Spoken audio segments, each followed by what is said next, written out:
Good morning. Welcome to the Pasquale Project. I'm your host, Zeb Pasquale. I'm really excited about today's episode because of the serendipity of how I met my next guest. Some of you know my side hustle is a reseller on eBay, and through my just general leads, I ended up meeting Kay-luh, and on the phone, as she's explaining why her phone was shattered, she told me that she needed to take immunosuppressant meds because she's a transplant patient, and I just flipped out because it's very rare for me to meet a transplant patient, and even when I do, they're very few and far between, and I don't know how to say this without sounding mean, but it's not like the lifestyles are very conducive. So when we found out that we both love fitness and we both realized how important fitness is, and she told me that she's a double lung transplant patient, which, to be honest, I've never heard of before. So that was super crazy. And ever since that moment, I've wanted to get her on the show and let's talk it out. So finally, I got her here. We've been both advertising on her platform and social media and my platform and social media that we've got some collaborations going on. So really excited to talk about that. We'll probably save that for the end. But anyway, I just wanted to take this opportunity to present her. I want the focus of this episode to be her story and her experience. Either before or after this, I'm going to release an episode just about my story and my experience, so people will know that. But I wanted to not talk about mine as much as possible, I wanted to talk about mine as little as possible and talk about hers as much as possible. So, Kay-luh, welcome to the show. Hi, Zeb. Thank you for having me. I'm super excited to be here. Super awesome. So let's just start off with the basics. Just like generally, where were you born and raised? So I was born in Southern California in Orange County. I was raised there my whole life, and then when I was 19 years old, I moved to San Francisco because I wanted to be a chef, and I wanted to go to culinary school. So I've lived there for the last 9 years, and now I'm back to being in LA, and I'm a transplant here, and I'm super excited about the weather and wearing clothes for warm weather and change of fashion a little bit. Yeah, as nice. Both of us are. Both of us, we have our hoodies on. But okay, so when did you said that you had a double lung transplant twice? Yes. So when did you know, what happened the first time?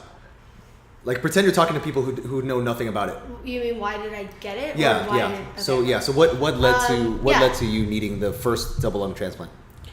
So I was born with cystic fibrosis. It's a genetic lung disease. When I was born in 1990, it was the year that the gene was actually discovered for the disease. So there wasn't much therapies. A lot of people didn't know what cystic fibrosis was, and a lot of people still don't know what it is. But when I was born, my parents had no idea, and I basically was given little medications and sent home. I was really a lethargic baby, wasn't really too responsive, and so my mom thought something's wrong with her. We needed to take her to the doctor. The doctor kept saying I was fine. And then my mom just couldn't have it and went to the library because there wasn't computers. Researched a bunch and found that there was a Cystic Fibrosis Foundation that showed centers around the U.S. So she actually called Chalk Hospital, which is Children's Hospital of Orange County, rushed me over there, and they said I probably would have died within a few days if my mom didn't get me there. So I have to guess some of the symptoms were a hard time, difficulty breathing. Yeah, difficulty breathing, but just basically kind of just lethargic, my mom kept saying. Yes. We take enzymes every time we eat, so they're digestive enzymes because our body can't break down the food. Yeah. So a lot of times we end up malnutrition, malnourished. Yeah. So we're skinnier, smaller, more petite. And that's also why fitness is so good for us, is to build up that muscle, gain weight, be strong and healthy. But I just wasn't too responsive, and these enzymes that my parents were giving me in formula, because I needed so many calories. My mom was breastfeeding and doing formula. It was coming, so it sounds weird. It doesn't happen to adults, but when you're in a diaper and you stool, you have a bowel movement, the enzymes can come out in the bowel movement, and because they're digestive, they will keep digesting. So they were like eating at my skin. Yes. And my mom was like, what the heck is going on? Right. And so like my enzymes needed to be changed, and my medications needed to be changed. I needed to go on breathing treatments. And so from there though, I was really healthy. I was hospitalized maybe like once when I was 5. And then as a kid, my best friends were in gymnastics, and I was going and watching them do gym. And I kept begging my parents to start me in gym, and they're like, it's expensive, you know, I don't know if you should do it. And finally they gave in, and I tried out, and I actually made the competitive team right away. So awesome. Yeah. So awesome. I was like a flexible little like jumping bean, my dad says. And so I was just flipping around all my life, did cheer, graduated from high school, did professional cheerleading, super healthy, ran. I mean, literally health was not a thought of mine. I was taking pills, but I wasn't really even doing my treatments because I was so healthy. I was blinded to what the future was. Because I wasn't concerned about it. So I really wasn't looking into things online. I wasn't educating myself that much.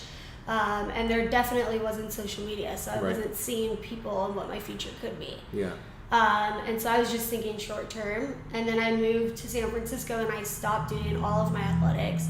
I stopped working out. I basically was just trying to live, you know, my young 20s, going out, having fun, being with friends, school. And my health really declined.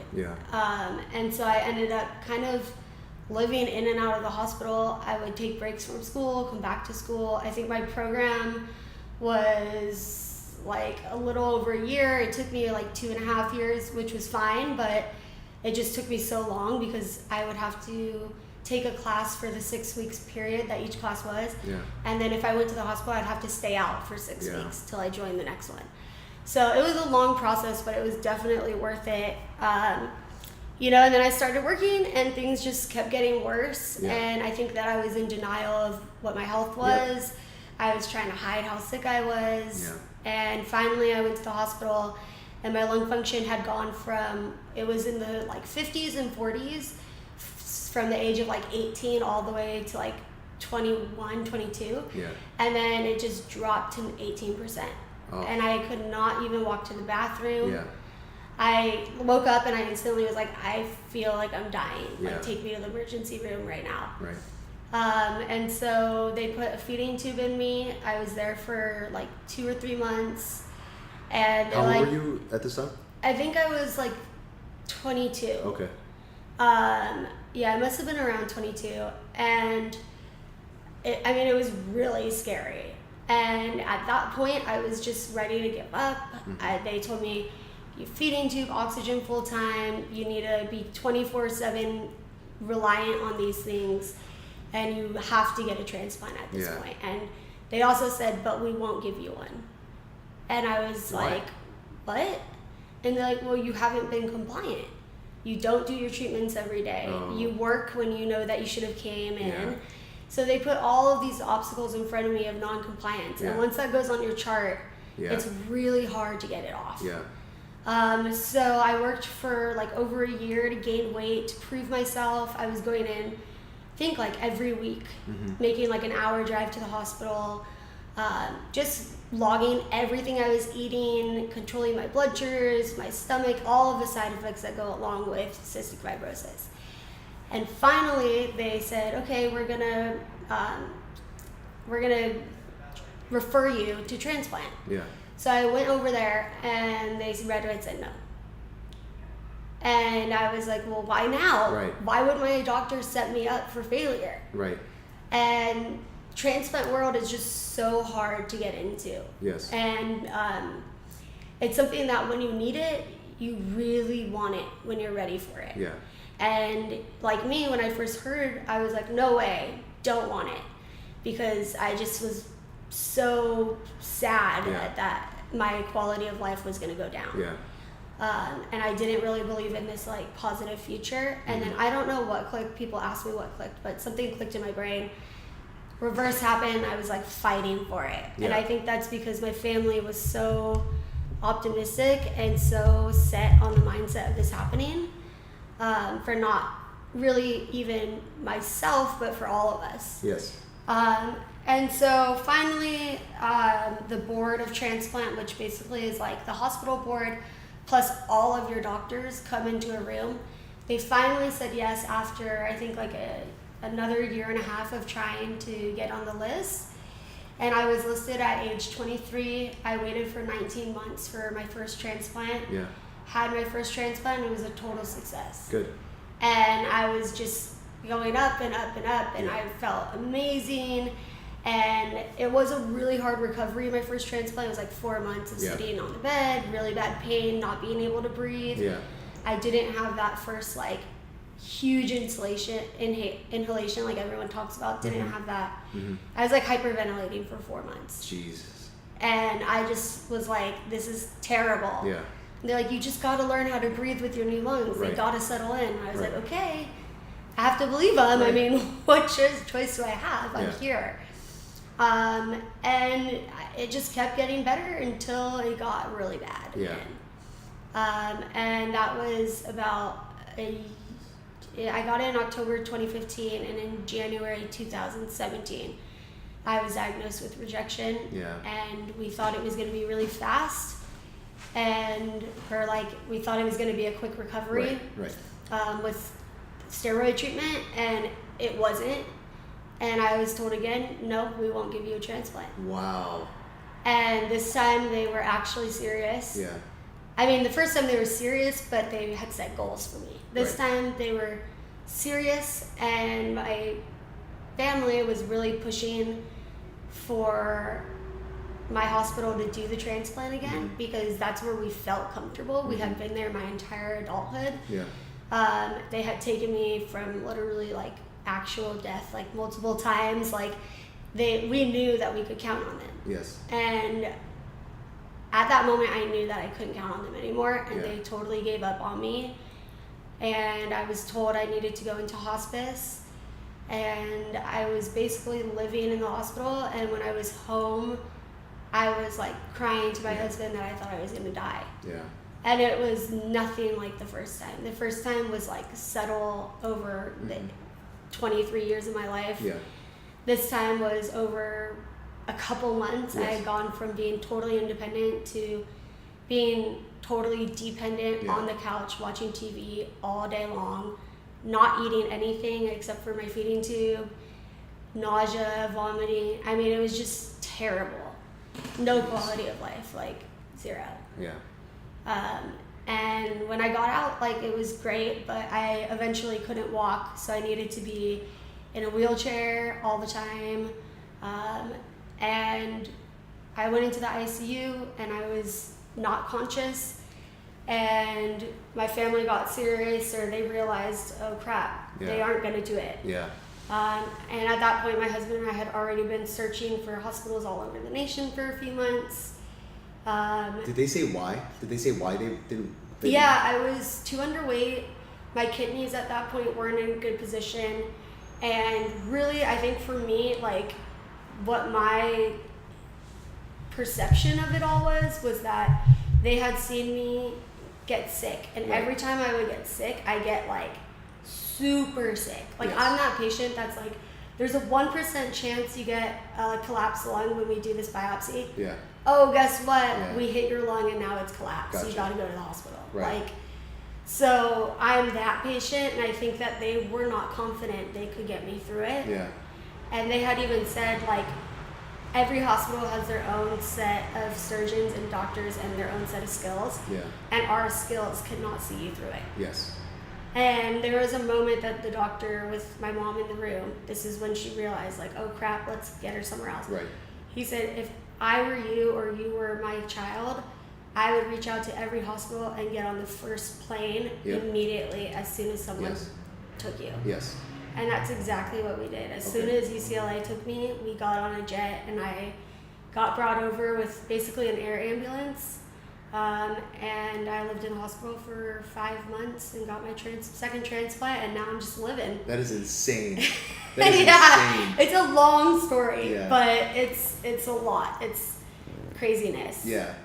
Okay, so how old were you for the second one? October, because you got the first one? I got it right before my 28th birthday. That is insane. I started to get like really sad that it wasn't happening because I was number 1 on the list almost the entire 5 months. Mm-hmm. I think I dropped to like number 4 for like a few days and then went back up. Yeah. And I was getting multiple calls a day.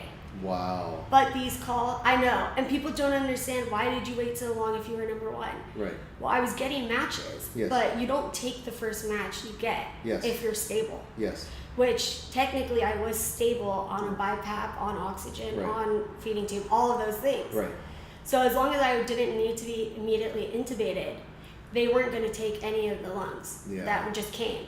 So my doctor is really, really specific. He looks into everything. Yeah. And a lot of the time they're car accidents or, some sort of trauma, and these lungs get bruised or hit or collapse. And they don't really want to put a pair of collapsed lungs in somebody. Yeah. So that's why I was waiting for the perfect pair, and I got it right before my birthday. That is crazy. June 8th, and my birthday is June 13th, and I just kept saying, I just want to be in recovery for my birthday. I don't care if I get it that day. I just want to be in recovery. Yes. I said that for like the full month of June. Man, that is insane. Okay, so how long ago was that? June 8th, and today is October 11th, so June, July, August, September, October. So today, or 4 months and 3 days. Wait, 4 months ago? 4 months ago, yeah. Good for you. That is insane. I thought, in my head, for some reason, I thought you had it like 1 or 2 years ago. I didn't know it was like that recent. Yeah, I know, because this transplant, I literally came home. I prepared my husband for the worst. Like, you got to take care of me all the time. You got to make sure, like, I get my pain meds. You got to make sure I get all of my stuff done. I came home, and I think I was really just using him to take showers because I couldn't really shower myself, and get clothes on the top half of my body because my arms were super restricted. Yeah. But, like, other than that, I was doing everything. Yes. And now today, can really say I'm truly independent. That is, and it's funny too, because as you're telling me your story, I'm like recalling stuff from what happened to me, and the preciseness and confluence of things, how things have to come together at just the right point, at just the right time, and how many things are variable, and how many things, like if there's 20 pieces and even one of those pieces are off, it can't happen. Yeah. So it's insane how many of those things have to come together at just the right moment in time, and how it happened with you. Because I feel like I got super, super lucky, because I was young, but I was also I had a bunch of friends who wanted to donate to me. And of those friends, just like you said, like not all of them are going to be a match, and I'm type O, so only 2, like O's can only take from O's, right? Yeah, you're type O too. Yeah, so of my 30-something friends that tried, only two were type O and 1 matched. So yeah, and it was just insane. That's really lucky. So yeah, so that means you're still technically, because my recovery was 3 months. Yeah. And I've worked out my whole life. Like, training is a part of my identity and my DNA, I think. And I only recall 2 points in my whole life where I wasn't working out or I wasn't in shape. The first one was the 3-month recovery from the transplant, and the second was when I first opened up a business. And those first 3 months, you're just like running around taking care of everything. I completely lost completely lost like physical fitness. But even when I was on dialysis, I was still working out. Yeah. So how long are you still technically in recovery, or you're done? Yeah, I think the first year after lung transplant is recovery for us. It's a lot different because we have so many restrictions on our upper body, like twisting, lifting, bending, stretching, like all of that, because our chest is literally broken. Yes. And so my first transplant was a sternotomy, meaning they cut you down the sternum completely. And my second one, because of the scar tissue, they didn't want to do that again. I have wires. So they did a clamshell, which is a straight line underneath your breast. Yeah.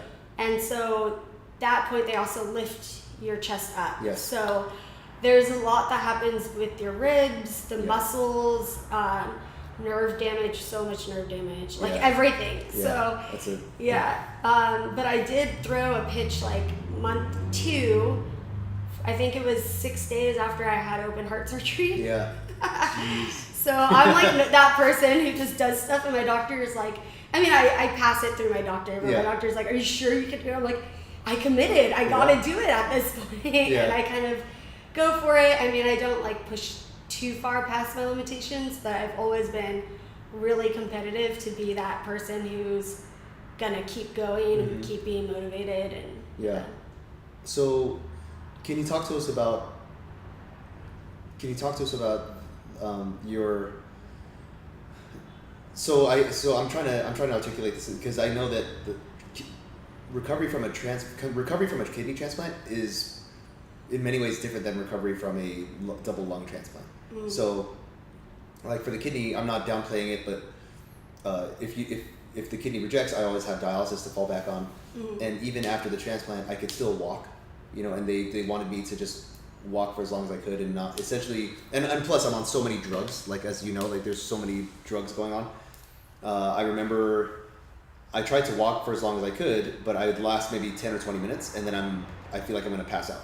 So I go back inside, I try reading, and anything more than 2 or 3 sentences, I start getting drowsy and I like can't concentrate. So that's when I turned to the Xbox and I started playing Halo. But for some reason, I could play Halo for like 8 hours straight. Yeah. So, what were some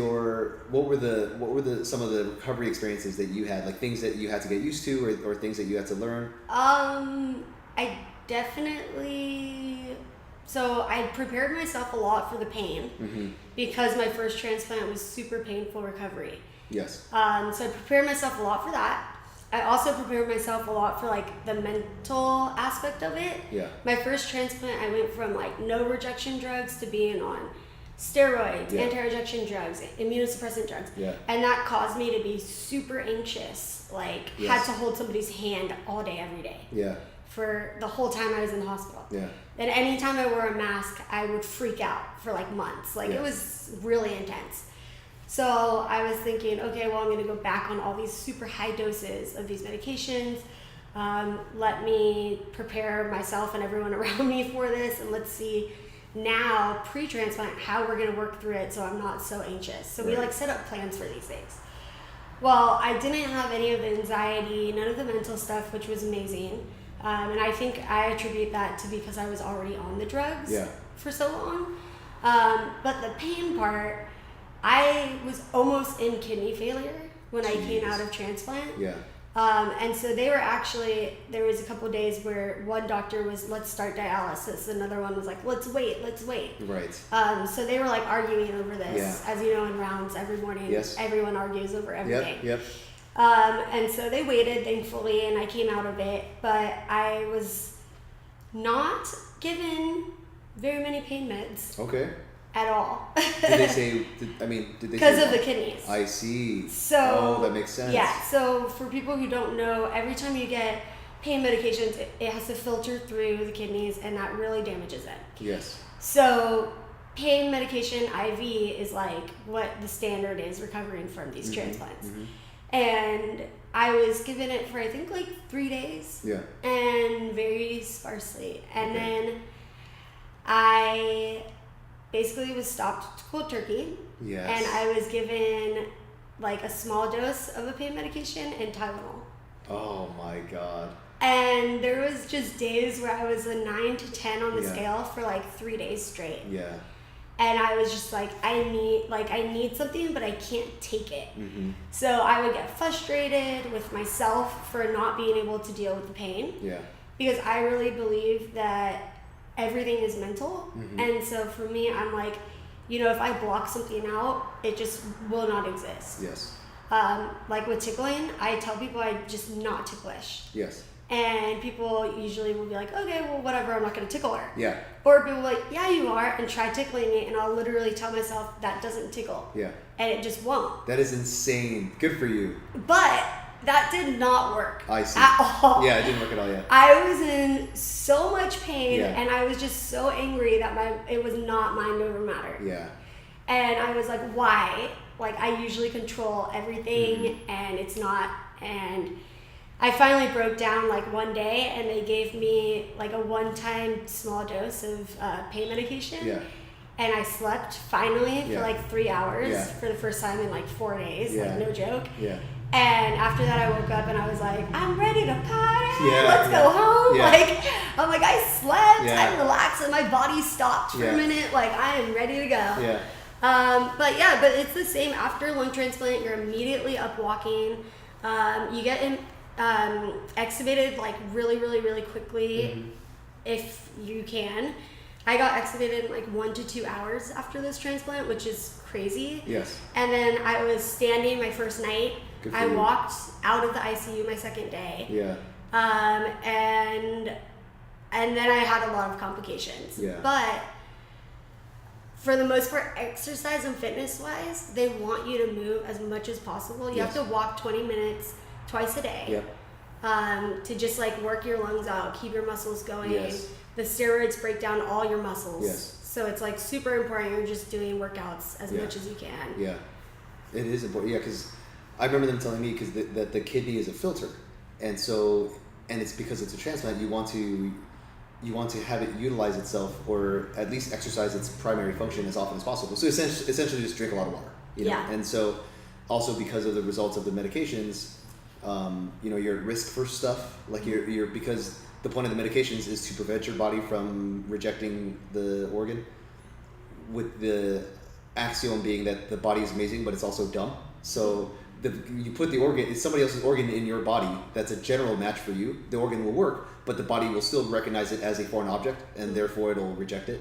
So But that's not really dumb. That's really, really smart. Oh, I know. Yeah. So what I mean is like it can't realize it doesn't realize that it's trying to do. It's trying to help us. It's trying to help us, and so like stop attacking it, bro. So, but one of the things is, I just remember very generally that they told me I was at risk for skin cancer, bone cancer, heart disease. But the best way to mitigate those things was cardio, weight training, and sunblock. And so that was pretty much the lifestyle that I had before. And so now there was very little to no change between choosing a healthy lifestyle versus having a healthy lifestyle imposed upon me, for the sake of survival. So, were there? They told you that after the recovery, was there a special emphasis on exercise more, not just because it's good for you, but because it's necessary now? Yeah, of course. I actually did pulmonary rehab when I was able to. I think it was like I started at like 3 weeks, which I think you're supposed to wait 6 weeks to do like everything. Yeah. But like I said, I don't know. Like my body just, I really think, and I don't want to jinx anything, but I really feel like this set of lungs was like the ones meant for me, just because of how my recovery has been so different. How I'm breathing, how I'm able to exercise. But I went into pulmonary rehab, and that was a lot of cardio and a lot of weight training, and that's basically it. Yeah. And now I do just a ton of walking, and basically anything and everything that I think my body can handle, I will do. Good for you. Awesome. That's so awesome. I am curious, and I have to extend a large measure of respect and admiration for the foundation you started, because when we met, you told me that you have a foundation or a network of fellow transplant, recipients. And it's, when I think back, I was told that there are people out there who also are transplant recipients. But in my head, it's not that I didn't want to reach out to them and connect with them. It's that I just wanted to get on with my life. Like I just wanted to continue my life not as if this didn't happen, but I didn't want to be led by this. I didn't want to preamble my introduction to people or my introduction to professions with, "Hi, I'm Zed Pasquale. I'm a transplant patient," or "I'm a transplant recipient." I didn't want it to be like, "I'm a trainer, but I'm also this." So it's not something that I out and out advertise.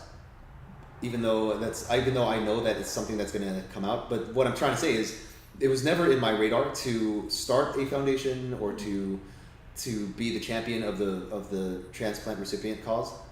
I'm definitely not a champion. But what I'm saying is like I've got a podcast and I have a YouTube channel, I have an Instagram. None of them focus on it. What's that? Yeah, none of them focus on it. Like not even a little bit. And so, but that's why I respect and admire you, because that's something that when I look on your Instagram page, like you're about it, and there's people who follow you who are also there, and you give them hope, and the hope is real. So can you talk to, because you said before it there was no social media, there was no like outreach or anything like that, but now it seems like you're the magnet, or you're the person for a lot of people. So can you talk about what made you start your foundation?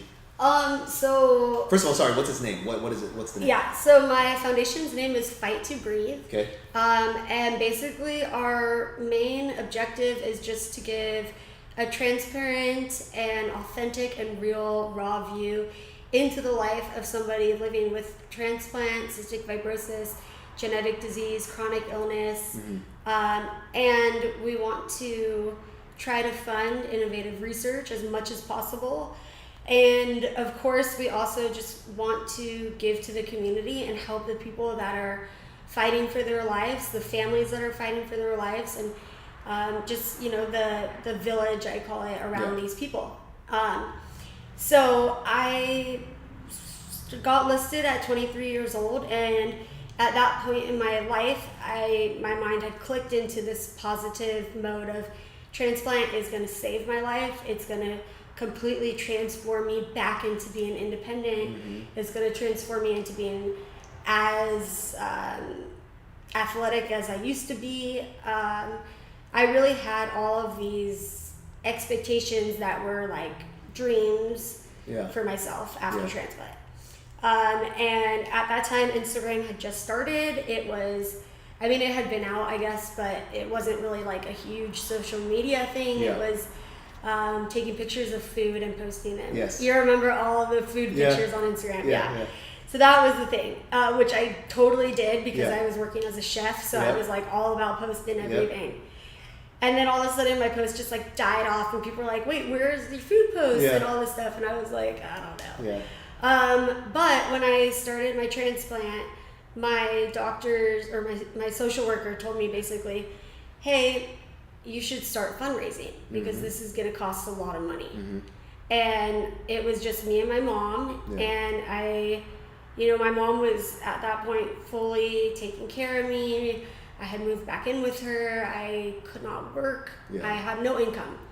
And so she told me, you should fundraise. And I'm like, but what am I fundraising for? Like, what do people use this money for if we have insurance? I don't get it.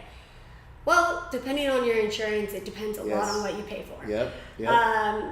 So it's the cost of medications, it's the cost of hospital bills. Everybody always has that, what's it called? The certain amount you have to get to until it's covered. The copay or the deductible? The deductible. You got to meet that deductible, and then you got to have the copays. All of these things. So it really adds up. Especially for, at that point, a single mom basically taking care of me, taking me to the doctors so she couldn't work 24/7 because she had to be there for me to take me to the appointments and all of the things that I needed. And I kind of felt like it was really unfair for her. I saw her working like every day, weekends included, all the time, busting her ass, working like 4 different jobs, anything she could. And I just felt terrible. And so I decided that if I wanted to do a transplant, I needed to be able to raise this money so that we could basically live we could get through it financially for the medical bills. But also I wanted to be able to have her be my caregiver for the 3 months post-transplant, which you have to have 2 caregivers for lung transplant. I wanted her to be able to not work for the entire 3 months and focus on taking care of me. Because I knew it was going to be a big job. So I started a Facebook page basically, and then an Instagram, and I was dating somebody who was an engineer, so he built a website for me. And it was basically like, hey, friends and family, I'm doing this. I'm just going to post what I'm going through. If you can help, that would be great. If not, whatever. And I just started posting pictures, and my first photo is a picture of me doing an x-ray. All it says is x-ray. Okay. And now I'm literally like writing books on it. Like all of my feelings, pouring everything out. And there was no social media sick frenzy trendy thing of posting what you're going through. Right. But I was doing it, and it started to get a lot of following, and the following just kept building and building. And from there, I was like, oh, okay, well, let me make art and sell it, and let me make clothes and sell it. Like, what can I do to have income? So cool. And that's basically how I ended up supporting my first transplant. Yeah, that is awesome. That is awesome. Thanks. Yeah, and so, okay, so you got the fight, and so not only was it the thing that helped you raise funds to fund the medical bills, but you also were able to network it. Like, as a natural result of that, you were able to find other people who had created their own foundations. Yeah, so through that, I met so many people. I had people writing me all day, every day, like all the time. So I literally would like sit on my computer. I mean, it really gave me something to live for, because I was sitting on my computer typing these messages to people, responding back, getting love from people, and otherwise I would have been like sitting on the couch, right? You know, alone all day because my mom was working. So it gave me this like sense that I had friends other places in the world that understood what I was going through. Yeah. And I met people, and a lot of people, you know, you talk to and you never talk to again. And there's some people that you meet and you have like this instant connection with. You end up meeting them in person and you become really close with them. Yeah. And now I have like a handful of people who have also like their spouses or girlfriends and boyfriends that we all get together regularly. Yeah. We went on like a mini vacation together. That's so cool. Like, yeah, and it's cool because we all understand each other, even though we go through different things. Like, we're not the same. Yes. But our spouses too. They get to talk and say, hey, she's having trouble doing this. How do I motivate her to do this? Or he won't take this, or he, you know, he's excelling at this because of this. You should do it, or whatever it is. And a lot of my friends, I've been fortunate enough to meet people that are also inspired to live a full life, and they started foundations, and now we all kind of support each other and raise each other up and do things together as much as possible. So cool. That's so awesome. Yeah, because the more I engage in the things that I'm engaged, so you know, with the gym business and with my reselling business and with my e-commerce business, you just naturally meet people, and the more people through the gym business alone, I've met like so many people. Like, I'm still kind of an amateur with the other stuff, but the more people I meet, the more I start respecting and realizing how important networking is, to the point where if you had to choose between more money, more time, or more network, I'm very, very hard up to choose anything over the network, because if you're short on time, or if you're short on money, but you have a strong network, that by itself almost will help generate the other two, whereas the other two won't necessarily generate the other. So it's really cool for me to see that not only through this have I met you, but through you, we're going to do so many other things that'll affect so many other people. You know, things that you yourself probably wouldn't have been able to anticipate or meet. You know. Yeah. So, what if you could? Not if you could give advice to your past self, but there's other people out there dealing with CF and are on the cusp of having a double lung transplant, or need to make a decision regarding double lung transplant. Because I pretty much did the same thing you did. Like, I had to deal with a lot of denial, you know, when they told me that my kidneys failed. I was not forthcoming with all the symptoms when I first went to the urgent care, so therefore they sent me home, you know, to the point where if I had stayed home and if I never told my mom what happened, if my mom, who's a nurse who lives in Hawaii, if I didn't tell her what happened, she would never have told me to go back to the urgent care where they actually sent me to the ER, you know. So if that didn't happen, I would have died, you know. So what is your advice to people who are either on the cusp or they know something's wrong, you know, and they're, because I was 23 when it happened to me, like, so almost same age. Yeah, pretty much the same age. And so what is your advice to people if they know, because I knew in my heart something was wrong, like something is really wrong, and you knew in your heart something was wrong too, and we both waited until it was too late. So, and by the grace of God or the grace of the universe, you know, we're here now. What is your advice to people who are at that point? So my first advice that I always tell people is to, I mean, this is different. If you have a genetic illness, chronic illness, or anything, do your research, educate yourself on what you need to do presently, Yeah. and also the long-term impact of the things you do in the moment. Okay. So for me, I was living in the moment, in that day, in that year, not thinking and not knowing the consequences of not doing my breathing treatments every day, Yeah. or not eating enough calories every day. Yeah. I didn't realize what it would do to my body long term. Right. And then once I got sick, as you say, you hide a lot of things. Yes. I hid a lot. Yes. And even after I knew something was wrong, I hid a lot, just because I was young and I didn't want to really, show that I was going through this. Mm-hmm. And it's tough to admit to yourself and your friend group, because you think they're going to look at you differently, and you don't want that to happen. Yeah. So I would just tell people, though, to be very upfront about your symptoms, because in my experience now, I know that the minute I feel something, I call them. It's going to prevent me from either being hospitalized or having a treatment or going into rejection or whatever it is. Yes. So if I'm having a symptom, be upfront about it, be honest with yourself, Mm-hmm. tell the people around you so they can tell you also, like, no, you're being paranoid, or no, that's actually something to think about, Yeah. Which in my family, we all have opinions, so it's like, I'll say something, one person's like, you're fine, and the other person's like, go to the ER, it's like one or the other, but I mean, just be upfront and be honest, because like you and me, if we would have been honest, I'm not saying that this wouldn't have happened. Of course. But maybe it wouldn't have been so dramatic to us. Yes. And so, in a way,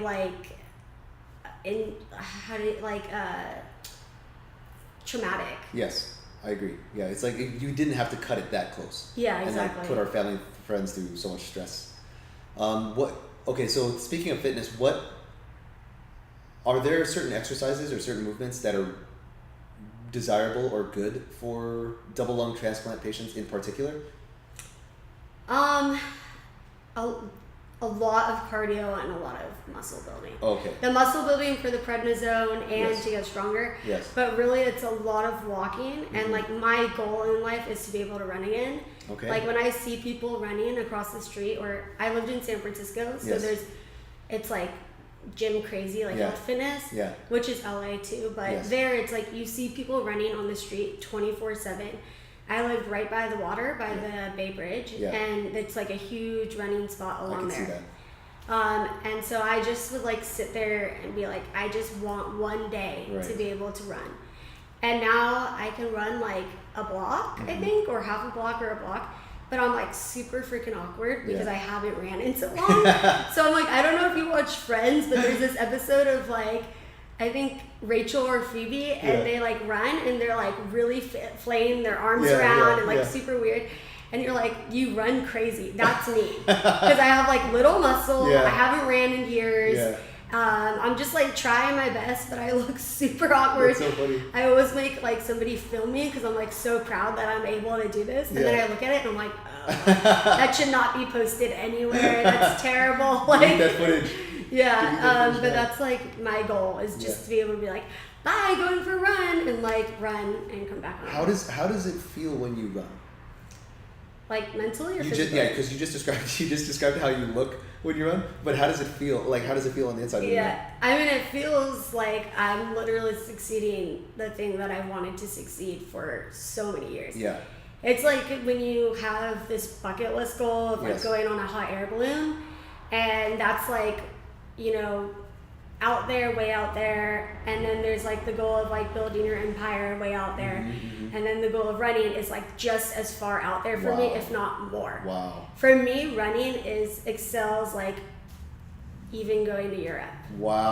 Which is like, I've been out of the country like a few times and not ever recently. But I feel like that's more achievable at this point because of the support that I have and the knowledge I have and being able to go somewhere. But running is like something that's just, I don't know, it's like purely body, purely anatomy. And my anatomy has not been there for me the last 5 years. So it's like... Were you a runner before? Yeah, I did track.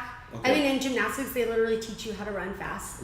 For the like vault and floor and tumbling and everything. Like, I was a really good sprinter, and now I just am really awkward. Yeah. But in my mind, yeah, it's like really succeeding this goal that I never thought was going to be possible. Especially after my first transplant, I was like, oh, it's going to happen really quickly. And then I went into rejection. I literally thought I was going to die for like over a year. So. Well, so presently, how many meters are you good for before you start feeling it? Because I have to assume you right run now. Well, yeah, right now. I have no idea. No idea. I literally just ran like on the street. Gotcha. Like, I'm gonna run, Yeah. or like randomly I'll get like this weird like I really want to do this, and I'll just be like, hold my purse, I'm gonna run, and I'll just like run a block and then be like, okay, I'm good. Yeah. But the thing is, I don't get tired. Like my lungs, I can breathe. I don't even get out of breath. Okay. It's just my body. Like I need to build muscle. Interesting. And I'll be able to because my assumption, and I think the assumption of anyone listening would be that because you're a double lung transplant recipient, then therefore running would hurt the conditioning, like your heart and lungs. Like you just feel gas, but that's not the case. I mean, my heart rate really does shoot up there. But I'm used to, I had like a resting heart rate of like 140 when I was waiting for this transplant. Yeah. Got it. Yeah. So I got like super used to the feeling. Like it didn't even like feel like anything. It's like what you feel now. Like you don't feel anything with your heart.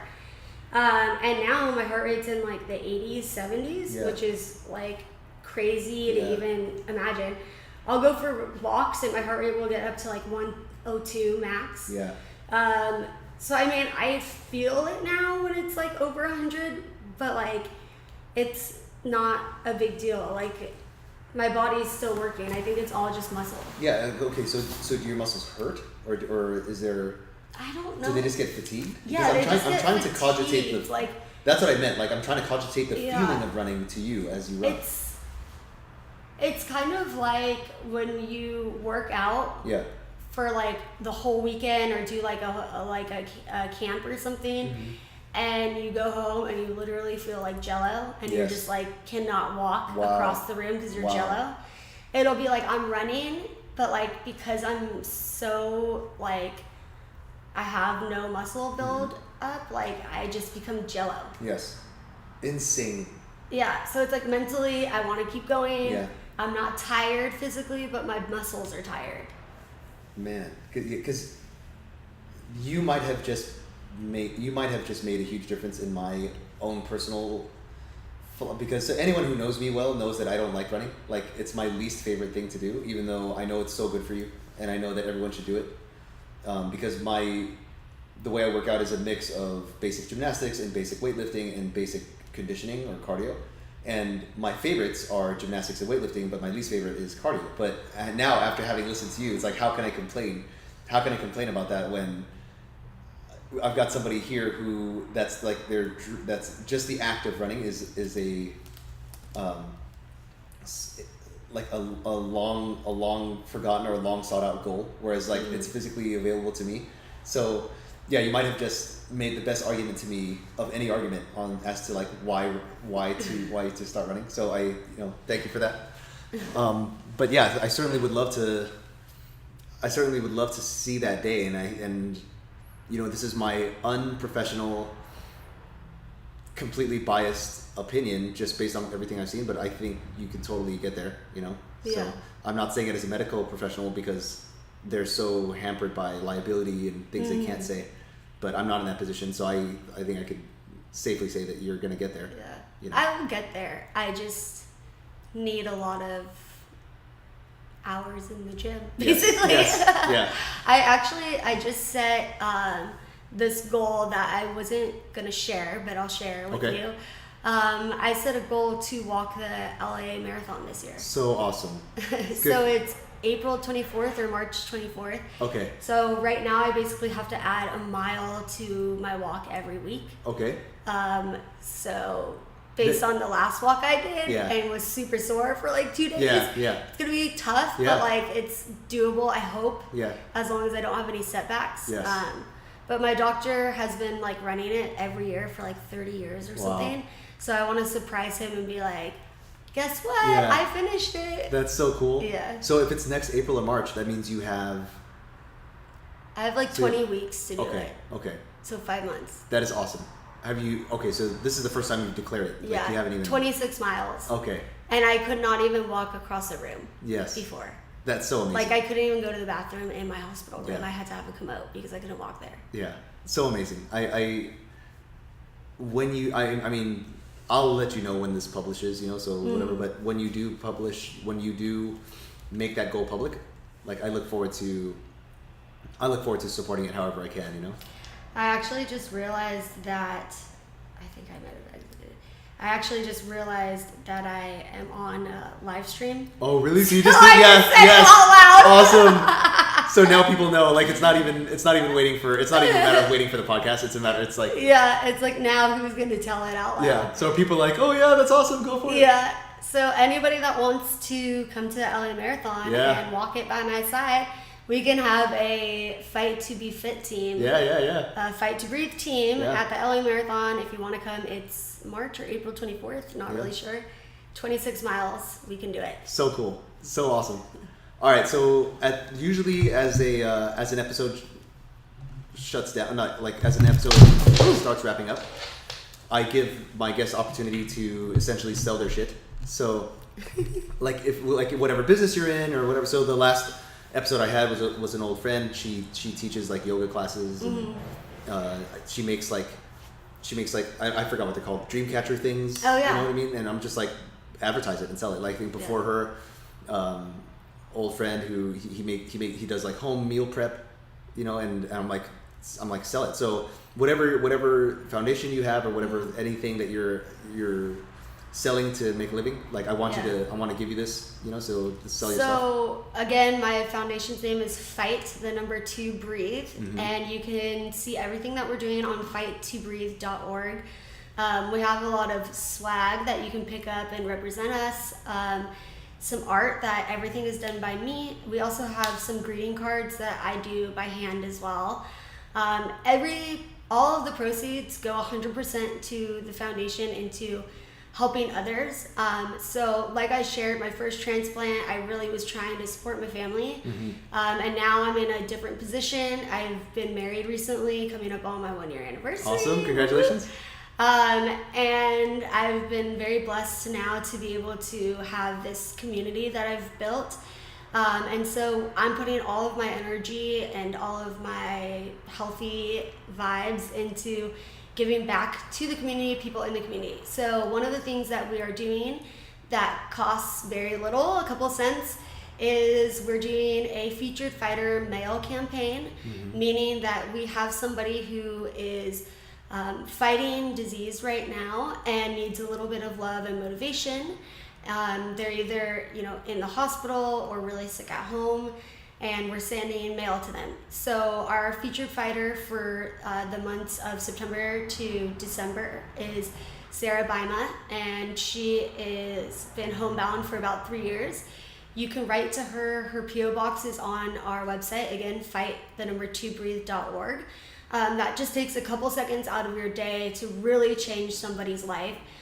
Today I woke up and I actually was crying because she was writing to me that going public on her Instagram has allowed her to meet other people struggling with the same disease. Yes. And it was something that she became so introverted with through her disease, which also happened to me while I was waiting for my first transplant. Yeah. You become introverted, you become a little bit closed off, not trusting, a little bit scared, all of these things. And that this campaign itself is really turning into a positive thing for her, and that's like my main goal. So I'm really happy. The other thing that we're doing is care comfort bags for people in the hospital. We delivered our first one a couple weeks ago. We put a pregnancy pillow in there, blankets, games, clothing, chapsticks, lotion, journals, right? Like writing, toothbrush, toothpaste, floss, basically everything to keep somebody comfortable that I wanted and needed in the hospital. Yeah. We put a mattress pad on the bed because the beds are terrible. So like a memory foam mattress pad. So cool. Everything like that. So if you have a company that wants to donate to the comfort bag, I would love that. Everyone would appreciate it. Or if you want to sponsor a bag, you can do that online as well. And the other things that we're doing is really just trying to give back to the community. this fight to be fit, we're very fortunate that Zeb and Spry Society is going to give us their gym and their training to us, to 5 individuals to train 2 times a week for 3 weeks. Super stoked on that. That will literally change my life as well as the 4 other people in it. I don't think people realize that, you know, just giving a few minutes of your day can like truly impact somebody's self-esteem. And with self-esteem comes confidence and success. So really we can't be successful without the people around us, and that's what's key. I feel like my own chest has burst just because of all this goodness and all this goodwill. So I also want to jump in and support the cause. Caleigh and I have come together to create the Fight to Be Fit program twice a week. We're going to announce when the start date is pretty soon, and it's small classes, but I feel like it's part experiment, part support practice, where the clients and the practitioners are going to be pretty much 100% transplant recipients. And it's going to build upon my own probably 30 plus years of training experience, but also my experience as a transplant recipient. And, you know, because there's limits placed on you based on the medications you take, but also there's limits placed on you based on the location of the transplant itself. So you said for the double lung, it's a lot of upper body restrictions and twisting. So for renal transplant, kidney transplant, the kidney's in the front. And so biologically, our natural kidneys are well protected. Like they're protected by fascia and muscle in the back, and they're protected by your muscles in the front. So, but with the kidney transplant patient, it's truly like right here in the front. So, I'm not allowed to do combat sports. I'm not allowed to do extreme sports. I'm not allowed to do contact sports. And before that, I was doing all those things. Like I was involved in martial arts, and I was involved in wrestling, and I loved them. I was just starting out the whole like skydiving, surfing, you know, things, and I loved all of it. So, you know, it did take a while for me to accept that I can not practice those things anymore.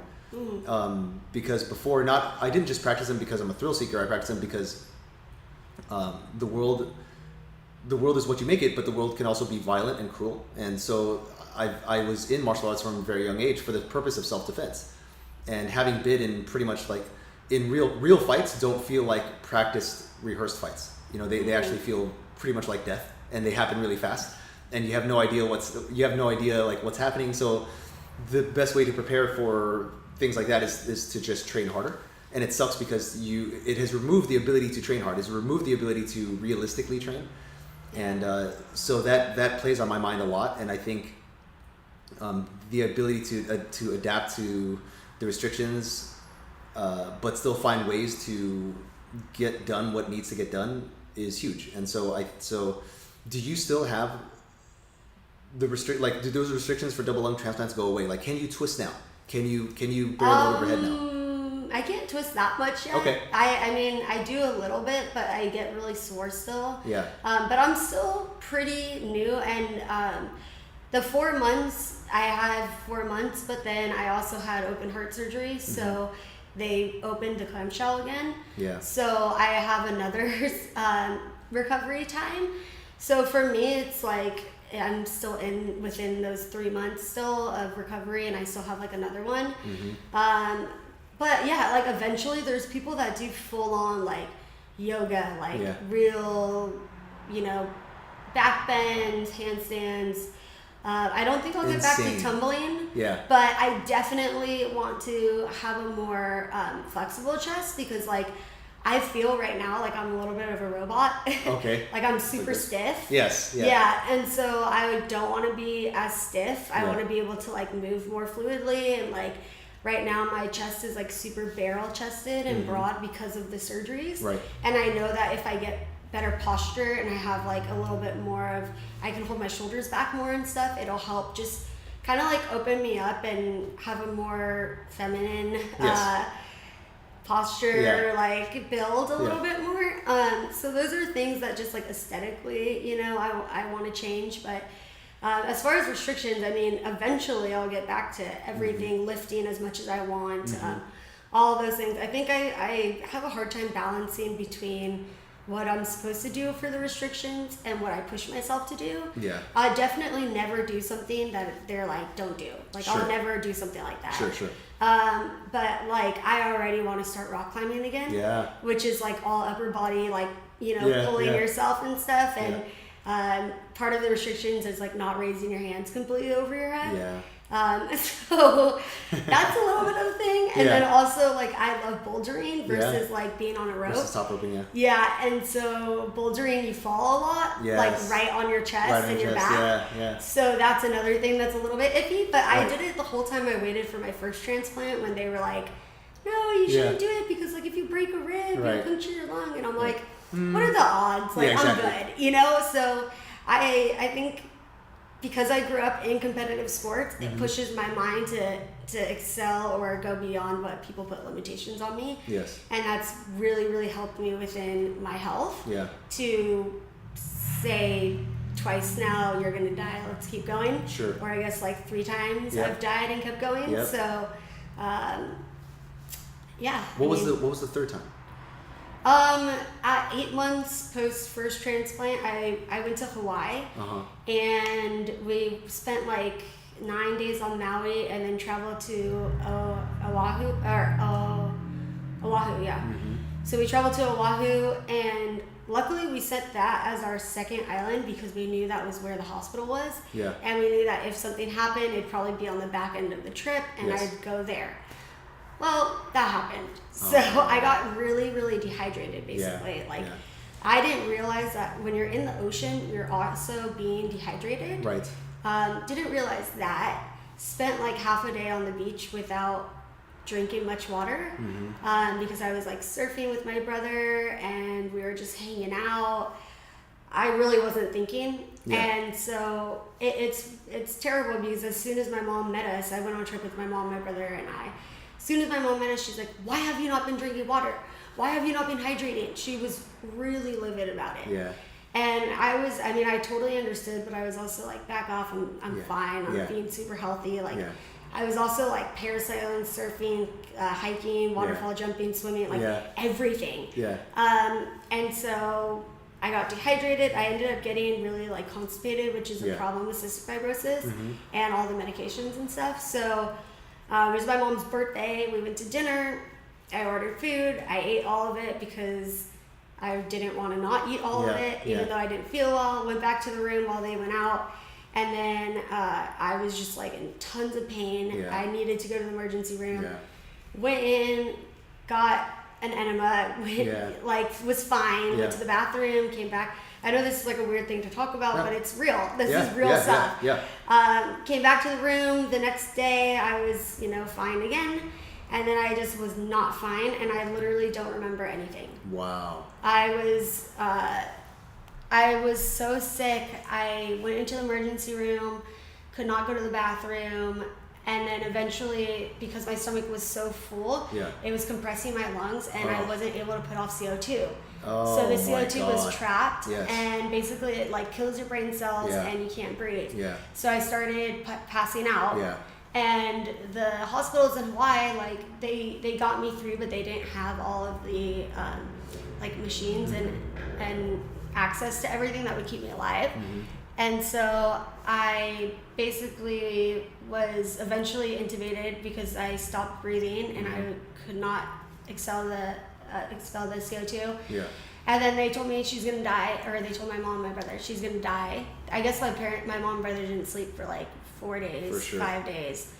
And they said, you've got to get her out of here because we cannot keep her alive, even on a ventilator. It's not going to work. Oh my God. Yeah. It was 4th of July. That is crazy. And no jets were available. Like, Oh no my God. air ambulances were available at all. Yeah. And I guess there's a rule with air ambulance. You have to bring the person to your location, the team, which is like pilot, co-pilot, 2 nurses, 2 respiratory therapists. And they all have to travel to you and then like sleep for 6 to 8 hours and then go to the job. Yeah. So we had to fly out 8 people that were just doing this. Yes. Had to get a jet. Yep. And so everyone who donated to Fight to Breathe, thank you. Yes. Because I made it back to California and I made it back to my hospital up north where I was, and they put me on ECMO, which basically it fully takes over your heart and lung functions. And it cycles your blood and it gives oxygen back into your blood and pumps your heart for you. So I was literally like dead for weeks. And the doctors even on that was like, she's gonna die. She can't stay alive. You can't keep her like this forever. But my family was like, no, that's not happening. Like, it's crazy because they've been told so many times I'm going to die without my even knowledge because I've been so sick. And every single time they're like, nope, because they refuse that I'll let it happen. And when I woke up, I had like no idea what was going on at all. I did know where I was purely because I saw one face that I recognized that I knew I would only see at Stanford. I knew I was in a hospital. I didn't know what was happening. I couldn't talk. I couldn't move at all. I couldn't swallow. I couldn't eat. My muscles had deteriorated to the point that I couldn't move anything. So I had to relearn how to use muscles to talk and swallow, like everything. Man. It was like a 3-month recovery of just being able to do that. Yeah. And then like 2 weeks after I learned how to walk, I met my husband. That is insane. And he knew nothing had happened. That is crazy. I just when I thought I knew, like, Transplant Story 1 and Transplant Story 2, like, you had no idea. Essentially, Death 1 and Death 2, I didn't know about Death 3. So, I'm like a cat, they all say. You're like a cat. You just have all these lives that keep coming. I'm on number, like, 7, I think, of times I've, like, coded and come back to life. Like, That's so crazy. Okay, so I think this is a good place to leave it. Awesome. Thank you so much for coming. Like, this is such I feel like the word inspiration has been tossed around a lot. I think people have become insensitized to it or desensitized to it, but there's no other word for your story and the way that we met. I think it's so cool. Pasquale Project is it's my own pet project to advance the values of health and freedom and idea exchange. I'm a personal trainer at Spry Society in Culver City / Playa Vista. We do personal training and group training, and as a side hustle, I'm also a reseller. So with a focus on used, old, or new cell phones, electronics. So if you're just sitting on iPads or iPhones that you don't know what to do with, and cracked and used is okay, and you don't want to deal with reselling it yourself, let me know. I'm your guy. And also, if you want to support the Amazon business, just reach out to me and I'll let you know. I'm at Zeb_Pasquale at Instagram. I'm also on Facebook and YouTube. And thanks so much for listening. You come back on the show again sometime? Whenever you invite me, I'll be back. Okay. So just watch out for an announcement from the both of us as far as the Fight to Be Fit program. Yes. And we'll hash it out. Thanks, Caleigh. Thank you.